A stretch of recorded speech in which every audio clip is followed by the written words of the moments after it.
Assalamualaikum warahmatullahi wabarakatuh dan salam sejahtera. My name is Syahir Rusyaidi bin Syaiful Izdihar. My metric number is S50212. So today we're gonna discuss about two questions. The first one is about Ali and the second one is about Amit. We're going to the first question. So this is Ali. Ali is the youngest of the three siblings. He has been offered to study at Universiti Malaysia Terengganu. So he has two sisters, Aminah and Alia. Both of them are promised to pay allowance for Ali around 500 ringgit monthly, but on the condition that the mother transferred some land to both of them. So the mother has agreed and has transferred the land to both of them, Alia and Aminah. But both of them, however, failed to fulfill their promise.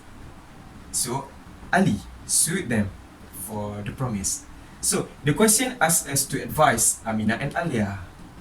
Okay, so the issue here is whether Ali can sue his sibling Alia and Aminah to pay his allowance. So according to section 2D of Contract Act 1950, consideration is defined as when, at the will of the promisor, the promisee or the other person has done or abstained from doing or promised to do or abstain from doing something such as act or abstinent or promisee is named consideration of the promisee.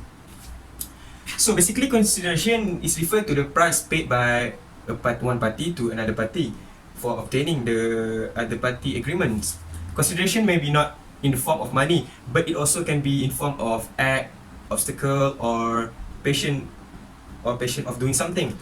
So according to section 26 Contract Act 1950, general rules is that an agreement without a valid consideration is void unless they belong to one of categories of agreement listed in the same section as being exempted from the rules. So the case that related to this issue is the case Venkata Chinaya versus Venkata Maya 1881. So in this case, said that the sister is agreed to pay an annuity of 653 rupee to her brother who provided no consideration for the promise. But on the same day, their mother has given the sister some land, stipulating that she must pay the annuity to her brother. The sister subsequently failed to fulfill her promise or to pay the annuity to her brother. So the brother sued her. Her brother sued her. So the court held she was liable to pay the annuity. There was a good consideration for the promise, even though it did not move from her brother. According to the case Venkata Chinaya and versus Venkata Maya 1881 and section 26 of the Contract Act and also section 2D of the Contract Act 1950, if someone provides consideration aside from the promisee, then the promisee cannot enforce the contract. In this situation, Aminah and Alia promised to provide Ali allowance RM 500 ringgit for a monthly on the condition that their mother transferred some land to both of them. The mother has agreed and transferred the land to both of them, Alia and Aminah, but they are failed to fulfill their promise. So in this case, Ali can sue his sister and claim his allowance as his sister has promised because there was a valid consideration. So we go to the next question. The next question is about Amit, 66 years old.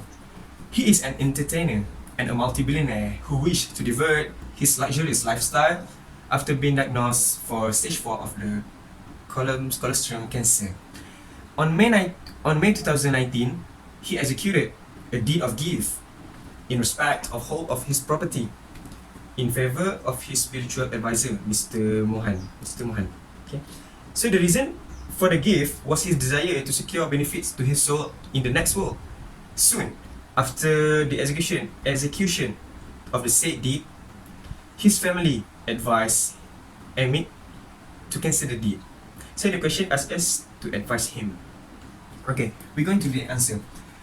So the issue here is whether Amit can cancel the deed after the execution. So in this case, the principle is free consent is a contract which is not enforceable if its object is illegal or against public policy. When entering into agreement, the parties must be free consent to contract. The free consent are provided in section 10. 1. All agreements are contract if they are made by the free consent of party competent to contracts. Okay. So under the section 14, consent is said to be free where it is not caused by one of the following: coercion, undue influence, fraud, mispresentation, and mistake.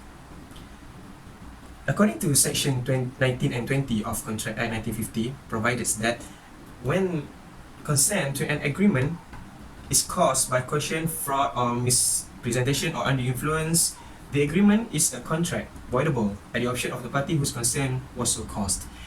And also, according to section 16 of Contract Acts 1950, that undue influence arises when one of the parties to a contract uses his or her special relationship with the other party to influence the other party into making the contract. So the case that related to this issue is Alcott versus Skinner, 1887. So in 1896, an unmarried woman, aged 27, sold a clergyman as a confessor. The following year, she had become an associate of the sisterhood, of which he was spiritual director in, and in 1871, she was admitted a full member, taking vows of poverty, chastity, and obedience.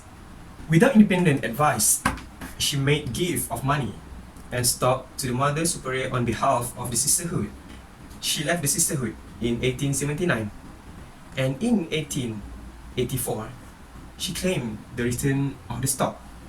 So proceeding to recover the stock were commenced in 1885. It was held by the Court of Appeal that although the plaintiff's gifts were voidable because of undue influence brought to bear upon the plaintiff through the training she had received, she was disentitled to recover because of her conduct and the delay.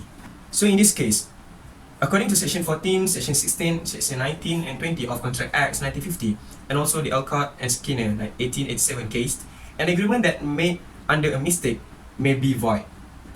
In this issue, Emil was executed a deed of gift in respect of whole his property in favor of his spiritual advisor. So Mr. Mohan has taken an advantage of Emil's beliefs by influencing his desire to secure benefit to his soul in the next world when Emil is diagnosed for stage 4 of colorectal cancer. The relation that exists between the parties are such that one of the parties is in a position to dominate the will of the other and uses that position to obtain an unfair advantage over the other.